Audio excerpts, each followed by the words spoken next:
मित्रों, तुलसीदास के बारे में ऐसा कहा जाता है कि वो अपनी पत्नी रत्नावली से बहुत प्रेम करते थे। उनको रत्नावली के प्रति बड़ी आसक्ति थी। हमेशा रत्नावली के साथ ही रहना चाहते थे, लेकिन नियति को कुछ और ही मंजूर था। मित्रों, तुलसीदास गांव-गांव घूमकर राम कथा कहा करते थे और जो भी उन्हें दान दक्षिणा मिलता था उससे ही वो अपना पारिवारिक जीवन सुखपूर्वक व्यतीत कर रहे थे। एक दिन की बात है, जब वो राम कथा करके घर वापस आए तो रत्नावली को घर पर नहीं पाया। पड़ोसियों से पता चला कि वो अपने मायके चली गई है।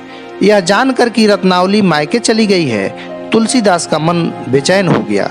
वो सुबह होने तक इंतजार भी न कर सके और मध्य रात्रि में ही अपने ससुराल के लिए निकल पड़े। रास्ते में एक नदी थी जिसको पार करके उनको ससुराल पहुंचना था। कहते हैं उस उफनती नदी को उन्होंने एक मुर्दे के सहारे पार किया और सीधे पत्नी के कमरे में जा पहुंचे।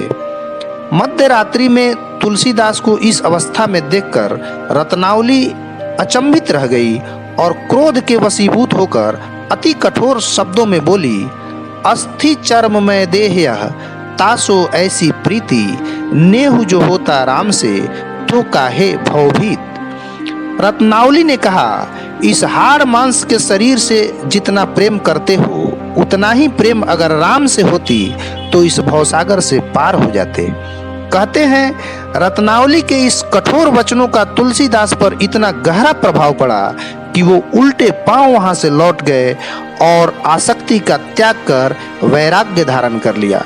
फिर तो उन्होंने अपना संपूर्ण जीवन भगवान राम को समर्पित कर दिया। इसी वैराग्य के क्षण में उन्होंने एक पुस्तक की रचना की जिसका नाम वैराग्य संदीपनी है, जो अद्भुत है, परंतु न जाने क्यों इसकी चर्चा बहुत कम होती है।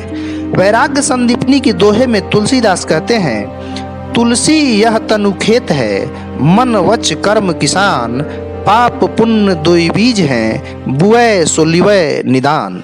मित्रों, तुलसीदास कहते हैं यह शरीर एक खेत है जिसमें 3 किसान खेती करते हैं। वो किसान है मन, वचन और कर्म।